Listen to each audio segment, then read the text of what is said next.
que decir que Franco era la contrafigura del dictador. No fue nunca un dictador. No decía esto es y esto hay que hacerlo, sino que tenía el don de la consulta, el respeto a las opiniones de los demás y no mantenía nunca pues una actitud insolente, despótica y dictatorial.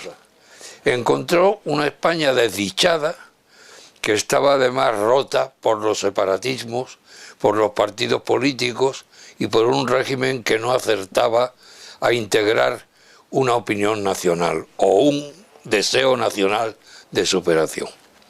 Y lo cambió todo. No me explico que haya alguien que pueda denigrar la figura de Franco. Franco era realmente un católico ferviente.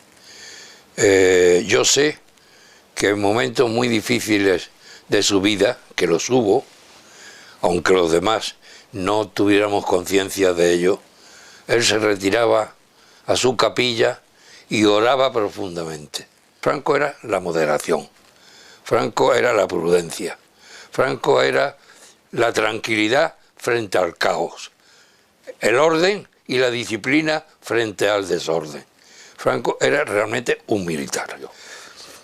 Él, cuando muere y hace su testamento, no cabe la menor duda que la invocación esencial de todo su mensaje es una espléndida lección de teología y al mismo tiempo de cristianismo. Después de todo lo acontecido en España, le hacen el monumento que conocen ustedes allí. Pues nada, le han quitado el monumento y han puesto allí a Indalecio Prieto y han puesto allí a Largo Caballero. Es decir, que no ha habido una compensación conciliatoria, sino ha habido una ansia de revancha, que es la que estamos padeciendo ahora. No al católico, sino simplemente al que se aproxima a las ideas sociales que el catolicismo representa, son los grandes adversarios y los que quieren negar la verdad de una obra enorme, extraordinaria, que se debe a Francisco Franco. Impulsó toda obra cristiana. Dije, yo seré leal hasta la muerte, y lo he sido. Me ha costado mucho, y me cuesta. Es decir, en definitiva, no es una tarea fácil, porque claro, no les voy a decir las persecuciones que he tenido y las que tengo todavía. Hubo momentos en que me encontré totalmente aislado, pero la fuerza de voluntad, el afecto y el aliento de mi familia, la fe de mis camaradas, todo eso hizo que mi fe se robusteciera. Para mí fue el mejor hombre que ha tenido España. Lo digo además absolutamente convencido. Era la sencillez, era la humildad, era la fortaleza, era la audacia, la personalidad más sugestiva que ha tenido España, por encima de cualquier mínimo error y por encima de la crítica infame e increíble que hoy día se produce por muchos sectores españoles.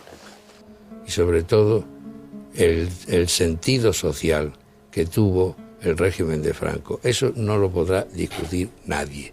Hay una cosa sí quería decir. En el año 1978, Frane Barbieri, que era un comunista yugoslavo, que dirigía una revista que se llamaba La República, dijo que a la muerte de Franco, prácticamente con el INI, con la seguridad social y con otra serie de cosas del plan de desarrollo, una parte del socialismo estaba ya realizada.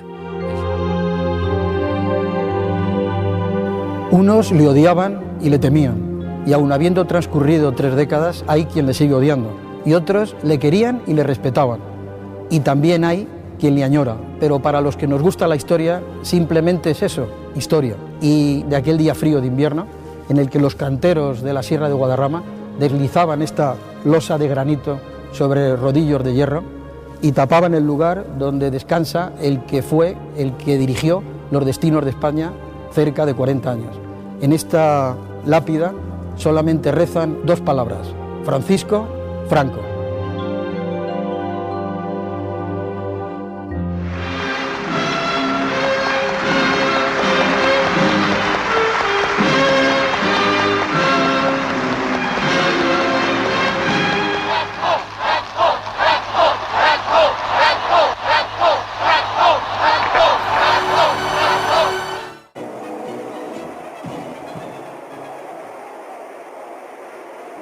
venimos para ser del pueblo. Venimos para los humildes, para la clase media, no para los capitalistas. Nuestra obra exige el sacrificio de todos, principalmente de los que tienen más, en beneficio de los que no tienen nada. Tendremos vivo empeño en que no haya un hogar sin lumbre, en que no haya un hogar sin pan.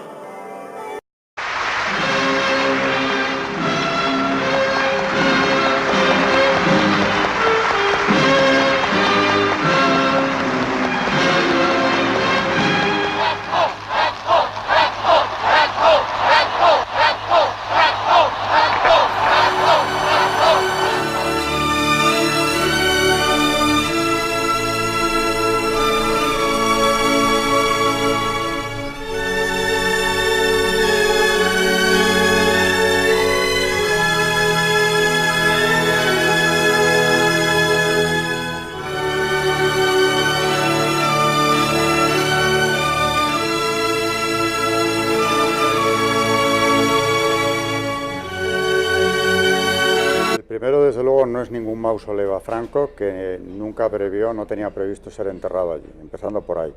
Punto número 1. El segundo, no se hizo a mayor gloria de ninguna dictadura, ni de ningún fascismo, ni de ningún régimen político.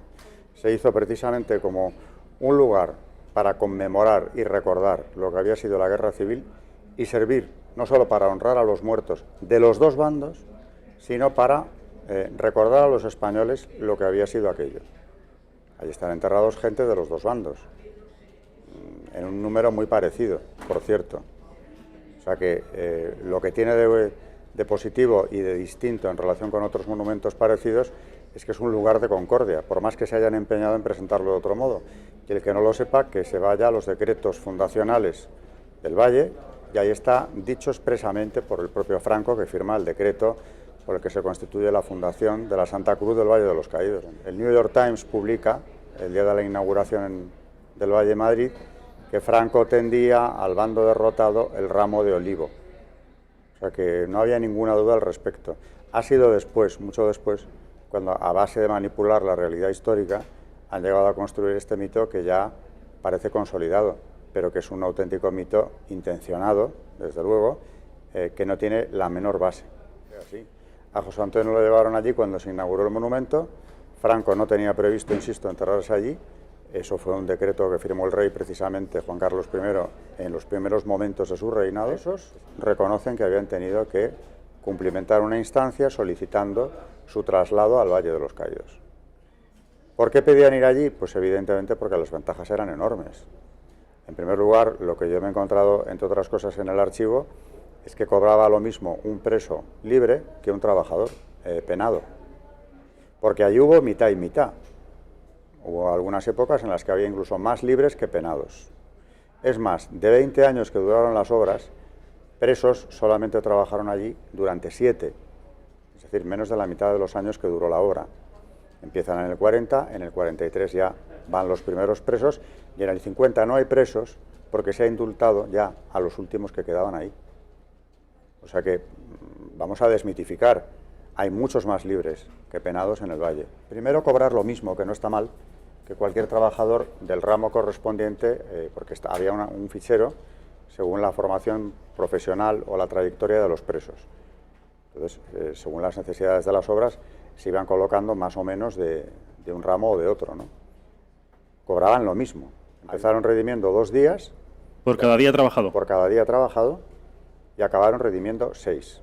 Pero es que además se les contabilizaban las horas extra, si querían hacerlas, los estajos, si los hacían, los días que no trabajaban, como los domingos, las bajas por enfermedad se contaban como días trabajados también.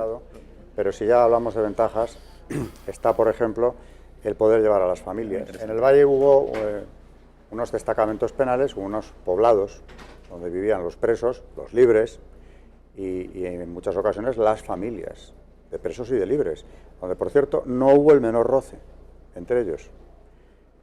Lo pedían, llevaban a la familia a veces iba de visita y otras veces se quedaba. ¿Vivían con el preso? Sí, sí, en la casa del preso. En esas casas, bueno, las familias que vivían ahí, te encuentras con casos tan llamativos como presos o libres, pero más presos, que habían llevado allí a niños, tenían niños en acogida, cuyos padres eran libres y vivían fuera del valle. Pero siempre explican que los tienen ahí para repartir las cargas familiares. Siendo así que eran situaciones precarias las de las familias, tenían algún sobrino o nieto en su casa. En verano, la población del valle se disparaba, porque venían a pasar las vacaciones. Y hablaban así de tranquilamente, las vacaciones, hasta que en el 50, el regidor del valle hace circular un oficio a todas las contratas y a los propios obreros, en el que dice que el valle no puede convertirse en un punto de veraneo. La única limitación que se les pone a partir del 50, que antes no había ninguna, era que expliquen y soliciten la estancia de las familias. Y empiezan a escribir. Entonces, por ejemplo, hay un caso, uno de aquellos trabajadores que había sido preso, Juan Solomando, en ese verano del 50, pide 4 pases distintos para ir trayendo a una hermana, a un cuñado, 4 sobrinos, después a otro cuñado que viene a recoger al niño que vive con él, que lo tienen en acogida, y viene a buscarlo y se queda unos días ya de paso en el valle.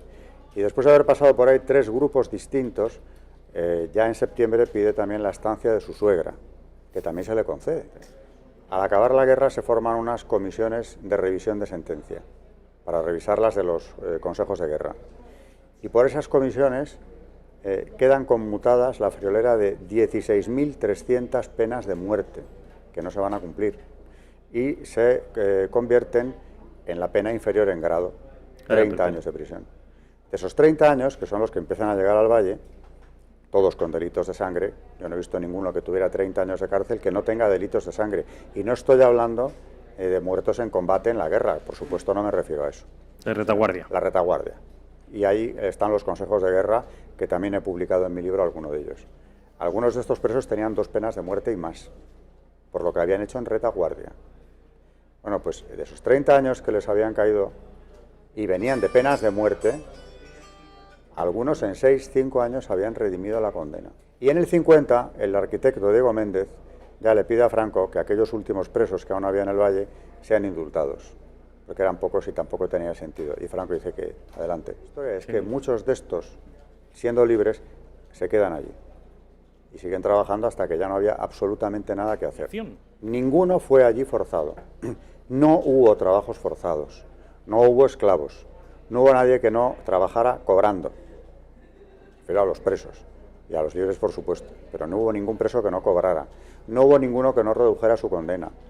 Y aparte de colocarles, que algunos por supuesto se colocaron, se les ofrece la oportunidad de una vivienda en Madrid por un precio simbólico de alquiler, viviendas protegidas, claro, y se apuntan en la lista a los que quieren. Y por ese procedimiento muchos de los presos acaban viviendo en viviendas de protección oficial en la capital de España, después de haber estado en el valle, pues algunos desde el 43 hasta el 50 y tantos. No he hablado de la escuela, a la cual asistían los hijos de los presos, los de los libres, los de los funcionarios de prisiones que vivían allí, todos juntos. El maestro de la escuela, Gonzalo de Córdoba, que había sido un preso republicano, con una trayectoria también que recojo en el libro, acabó siendo el maestro. A ese lo sacaron de la cárcel, le ofrecieron ir al valle como maestro, es decir, ejercer su profesión en el valle, pero naturalmente cobrando. Y sigue siendo maestro, pero ya allí. Todos ellos, por cierto, acabaron el bachillerato en el Instituto San Isidro de Madrid. Los traía Gonzalo de Córdoba, el maestro los traía a examinarse. Todos acabaron el bachillerato. Y de aquellos que yo he podido seguir la pista, de los que he podido, han ido a la universidad después. Hubo otra escuela para pequeños, los que estaban todavía en una edad preescolar del valle. La amenaza de expulsión del valle es constante. El que no cumpla la norma tendrá que irse de aquí. Eso estaban siempre con ello. Claro, un sitio, como se ha descrito, tan terrorífico, como ha dicho la leyenda negra, como es que hay que...